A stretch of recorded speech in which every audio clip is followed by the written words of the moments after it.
this is the thing, isn't it? We have to laugh at ourselves. We have to laugh at the healing journey and the awkwardness of it. But we have to hold on to those bits of ourselves and those parts of us that we feel like we lost. We didn't lose them because of healing. We just have to update them. Like we update Update them. our software. We have to update them. Hi all. This- Amy and I here with just another bit of silliness for you. Um, let's see, what were we going to talk about, Amy? We get on and we just have really silliness together. But I think we were going to talk about funny experiences with our lifestyle. Yeah, and then I told you a story about when I was a child and it derailed us and we Right. got the Well, and then giggles. you came on because if you see Amy, she's got I don't know what you call this kind of trainer, this jacket you have on. Oh, What do you call it? yeah, we call it a zip neck. So Right. like a, Well, yeah. this gave me a flashback to my 20s when I had friends who were from Northern Ireland, which is like a very unique little culture, as Amy says. It's not just even an Irish culture, it's a Northern Irish culture. Yeah, I was making the distinction like it's quite a different culture to say like where I grew up in Right. England, you know. It's So one of my good friends from college married a young man from Northern Ireland. She went to London for a semester, met this guy, and married him and brought him back to the United States. And we were visiting him and his family and his friends. And first of all, we showed up at 9 o'clock at night and she had tea ready. I didn't know what tea was. I thought she had a cup of tea for us. But it was a huge spread of food. And they were bringing their neighbors over to meet the American girls. And anyway, my what your shirt reminded me of, my friends all went to the rugby clubs. That's where they hung out. I've only just realized that's why you were talking about the rugby club. I was like, okay, Eileen, is because I'm wearing this Or the style football of club top. or whatever. And they Yeah. all wore their, Yeah. their team's things or whatever. And I went and ordered a snake bite, which my Irish friends had taught me to drink. And the bartender was like this. And my Irish friend said, "It's okay. She's American. She can handle it." And what he told me was that proper women in Northern Ireland don't drink beer or lager or Guinness, they drink cocktails. And so it's very unusual for a woman to order a beer in a bar. And a snake bite is Guinness or lager and hard cider mixed together. It's a punch. It's a With a bite. with a bit of black currant. I never got it served with blackcurrant, Oh. but that sounds pretty Oh. good. Oh, maybe that was where my university town they had their own twist on it because they called it purple snake bite, and Oh, that would be purple why. snake bite. There you Okay. go. Yeah. Anyway, we don't do those things anymore. We sure don't. We have some amazing. We have like lemon balm teas and Right. chamomile teas, and I love a peppermint tea, And I and I love can drink it really fast if it's not too hot. propolis and zinc in my Yeah, teas. So there's still cocktails of sorts. and wild times. Actually, we have a birthday in this house coming up this weekend, and I was in the grocery store picking out. I was like, oh, maybe I could. We're having Mexican themed, and I was like, ooh, how do I make a medical medium mojito? Like Yes, we're still like, I don't know, having fun with all of this stuff. It just doesn't have the damaging side effects. I yes. wish I'd had a lot less snake bites than I had in my 20s. Oh God. Seriously. Oh God. Yeah. Yeah. I mean, I realize now, as perhaps this video shows, I didn't really need to drink to be silly. Like that just happened anyway, and that for me was the best part of it. It was the laughs, it was the banter, it was the like the silly stories.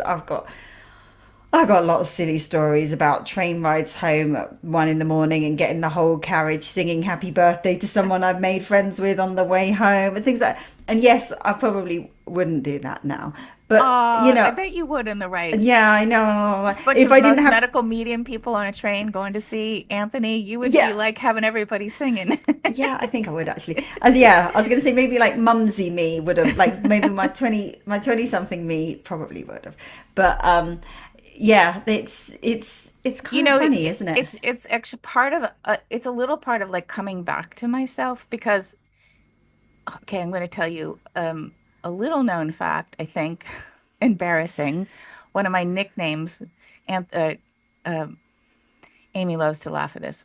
I had a couple nicknames when I was little. One was Motor Mouth because I could talk a lot and Jabberjaws. But my other nickname was Bubbles because I was always giggling and happy and laughing without the alcohol, right? And But yeah, at that age. right, but I never really lost it. I just at some point got convinced I needed other things to be around other people. I didn't even think about it that much. It was just what you did. Yeah. But there's idea can sneak in that I'm not going to be the life of the party if I'm not drinking. It's just not true. I remember actually another kind of embarrassing story. Um, I was a freshman in college. I went to a very small school, less than 1,000 full-time daytime students living on campus.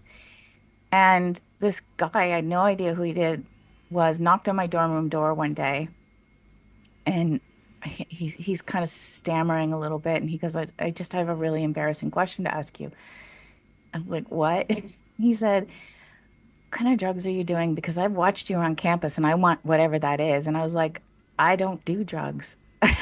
Like, this is just me. And he's like, really? I was like, yes, this is just me. Because I was, again, cheery, happy, cheering people on. I would do funny things. I was kind of a little bit of a clown sometimes, with my friends, and people noticed it. Yeah, it's funny. It's funny, and there's these parts of ourselves that I think we feel like they go and they die when we give up certain things, or when we go through a healing journey, or when we become a mum and then we get a mortgage and we get, Yeah, we're you know, taking when on I'm go, pretty serious life stuff, and it feels like we yeah, can't be that but it's, happy person anymore. that's it. But it's still there, like right underneath. It's still there. But I think you have to like actively reach in, pull it out, and dust it off, and at least remember. I was telling you a really silly story of when I, I was really wholly inappropriate. I think it's going to shock some people, but It's I the was way things used to be. wait, that you just don't know what it was like in the 80s, people. If you haven't lived in the 80s, it was the Wild West. It was different. So back in the 80s, and I was on my family holiday in Devon in the southwest of England, and we had my grandparents had and their sons, my dad's one of them, had clubbed together, and they bought a little three-bedroom terraced house, and we would all go down there, and I don't know how we all fitted in, and there would be dogs and there'd be kids and there'd be loads of grown-ups, and we were all in this house, and it was the best time of my life. And then my parents left us there with my aunt and uncle, and it's my dad's older brother, and they had older kids, like teenage boys, and I was about 6 or 7 at the time, and my two older sisters as well. And they were just really kind of like relaxed kind of parents, and they're teenage boys, and I think I was quite upset about my parents not like being away from my parents, but they were just kind of like going to cart us around and have some fun. And I was saying to Eileen, what we would do is we would go to the pubs in the evening. I still do this with my kids now. We go to the pubs, and I buy them like a fruit juice or something like this, and it's like they love it. And the house was so small, we needed to get out. So we were in the pub, and on the first night, and my aunt and uncle say to me and my sisters, so what do you want to drink? You can have a lager shandy or a bitter shandy. And a shandy is, if you don't know, it's beer, like either lager or bitter, with a little top of lemonade. So we'd get like a half a pint glass with a little top. Obviously, we didn't know if we wanted a lager or a bitter shandy. And so they sort of discussed with the barman, and he gave us a bit to try, even though we were blatantly underage. Was sipping it, and I decided I would like the bitter shandy, please, and one of my sisters would also, and the other one would like a lager shandy, please. So we would sit there with a packet of crisps, which translates as chips for my American friends, and we would sit there and we would have this in the evening. We'd have our little drink. It's just dawned on me. Maybe that was to make sure we slept. maybe that was Yes, their parents way. used to do that, right?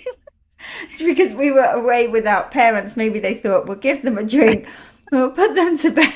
And I was just laughing. Like, me and my sister remembered this quite recently. Like, before It's Christmas, we amazing were we made talking it about out it. of I was born in the 60s, so I even went through the 70s. I won't even want to tell those stories. But it's so funny, and now it really tickles me because I mean, Mm. obviously, I'd never in a million years let that happen Raised for my my kids children. completely differently. There was a local juice shop here. I was really sad when they closed, but it was right down the street from my kids' school, and so we would go in there every day after school.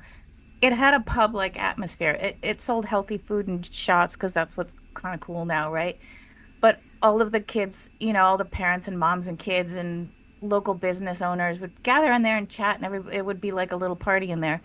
But the owner would see me coming with my son, and my son, he had Jedi shots on the menu, and all my son needed to see was Jedi shot. He didn't care what was in it, but it was greens.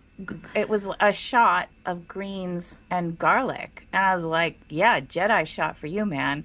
And so every time my son would go in, he'd have a Jedi shot, and he thought he was a big whatever. Because so like you can create that atmosphere and have it be healthy.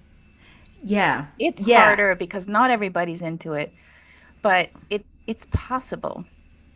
yeah. That's it. And I think that's the thing is we have these really like these parts of us, these characteristics, this sort of who we are, and then it gets a little bit warped and muddied with social kind of behaviors or wayward aunts and uncles who I love dearly. I love them dearly. Like these aunts and uncles that are going to give you these sort of experiences. But I remember you one know, of my aunts at her memorial, her celebration of life, everybody was sharing stories, and I was like, "Oh my God, I have no story of her." She was one of my favorite aunts, but I have no story I can share publicly because they're all inappropriate. And so I finally got up and I said, "I'm trying to figure out a story I can share, but they're all inappropriate." And everybody knew her so well. Everybody just started cracking up. It's like, mm, right? But, you know, that was yeah, life then. yeah, that's it. And I think you have to kind of like look back and bring those parts of you that bring them into a healthy way of living because they're parts of you ultimately that Yeah.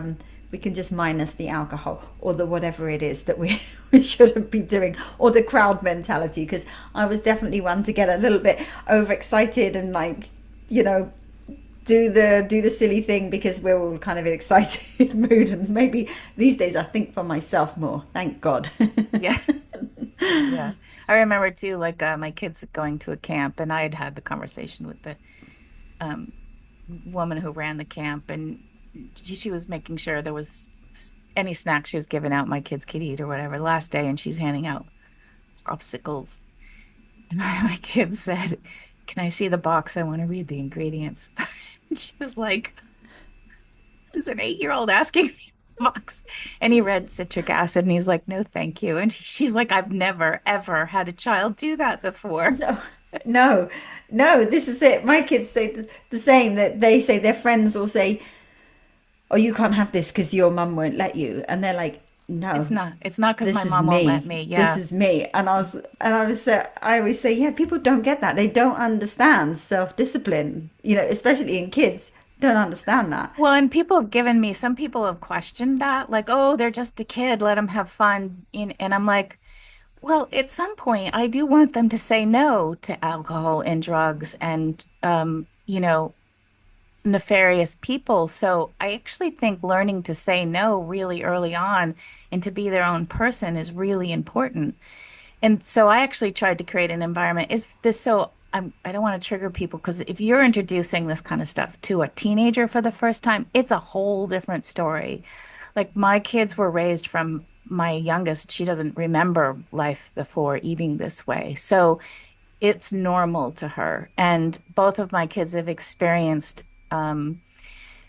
eating differently and not liking how they feel. So they've really integrated that. But I think no matter where what it is, whether it's about how you eat, we're trying to teach our kids to be their own person and to be able to say no and stand up to peer pressure and bullies and all of that kind of stuff, right? Yeah, and I don't hide away the sort of the things that I did, like the story I Me shared. either. My kids have heard all these stories. Yeah, it's not like now we're just perfect and it's always been this way. No, we talk about that as well because and I tell them about the 80s. They find this jungle of a time that where car seatbelts weren't even legal, and you would have five kids maybe sitting in the back or like with extras on laps, and that was just how you traveled to a I don't know, were party. station wagons a big thing? They'd have this like seat in the way back of station wagons and they'd flip up and put us in the back of the station wagon. So dangerous. But Yeah, the people we call them estate cars here. oh, It's, that's but funny. yeah, but you have we have quite different words. But yeah, Well, no, European cars also tend to be smaller. Is that, yes, yeah. yes. Well, certainly England is just generally, and well, Britain is small. Yeah. It's so much smaller compared to America. You know, you Yeah. could drive off the end of England in a day, whereas you'd just be going and going for days in America. Well, and it doesn't even have to be food. Again, one of the stories that many of you may have heard that makes Amy laugh is when I became a shaman, when I did all my shaman training, and I'm at this cocktail party. It was a fundraiser for my kids' school, and this woman I don't know was like, "Oh, what do you do?" I said, it's one of the first times I was actually brave enough to say it. I said, "Oh, I'm a shaman." And she just literally went like this, turned around and walked away. Like, I oh, love that well. story so much. I'm never going to get tired of that story. I love it so much. It's just so awkward. Awkward. But I So, think I've felt awkward my whole life, so it didn't feel unfamiliar to me to be awkward. but I can just imagine that, like, you've summoned up this, okay, I'm going to do it. I'm going to say it. I'm just going to say it. I'm going to put it out there. I'm a shaman. And she just turns away and walks away from you. I love it. I just love it. It's so funny. And yes, those socially awkward moments are brilliant. Like you die in the minute, don't you? You're like, oh my God. It's so funny afterwards. And I think being socially awkward is perhaps something that those of us on a healing journey can really identify with. And maybe need to get used to. Yeah. We I can don't know, form the it's socially also awkward club. I'm not always connecting the dots. I can be a little spacey, especially out in public, but I remember being in my local grocery store here, and this woman stopped me and started asking me medical meeting questions. And I knew her because she owned a local restaurant that was vegan, vegetarian, and it had closed, it had been closed for a couple of years, but when it was open, my husband and I would go there for date night. So she recognized me from the restaurant. And I was like, now I'm getting stopped in the middle of the grocery store.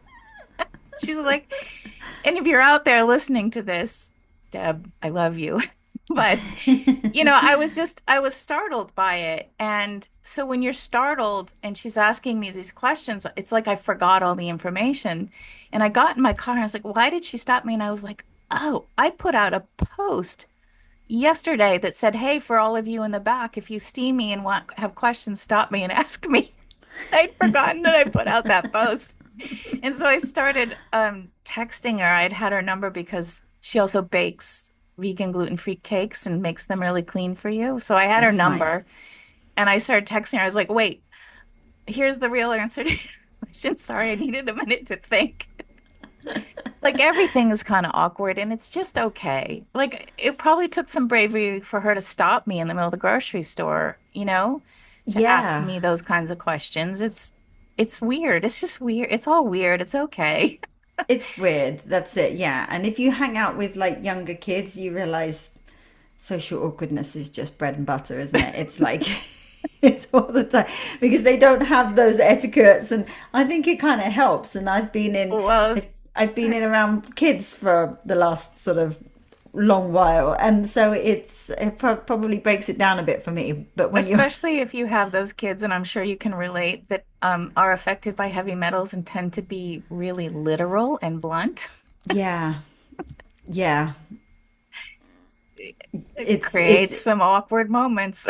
yeah, exactly. I kind of love that. You cringe and then like, later you laugh. I get the giggles usually before I go to bed. And in the moment I'm like, oh God, let's not say that. Let's leave now. But it always comes back to make me giggle. But Yeah. yeah, I think this is the thing, isn't it? We have to laugh at ourselves. We have to laugh at have to laugh at the healing journey and the awkwardness of it, but we have to hold on to those bits of ourselves and those parts of us that we feel like we lost. We didn't lose them because of healing. We just have to update them, like we update Update them. our software. We have to update them and bring them into modern day living, and in a way that, that is sustainable, because we're not going to burn out, and we're not going to crash, we're not going to cook our livers or And anything like that in the process. I find personally the laughter is so healing. Yeah, We can't, there are moments when I can't get there, but when you can, go for it. yeah, yeah, absolutely. So yeah, we All didn't right, know what we were going to everybody. say, but we did. Another laugh at our expense, hopefully. Yeah. And remember just how powerful your soul is, and don't give that power away to anybody today. And we'll see you again soon. Don't forget to subscribe and like our channel, and also sign up to our newsletter at rewildrenew.com. We have some great, exciting things coming your way, and we don't want you to miss them.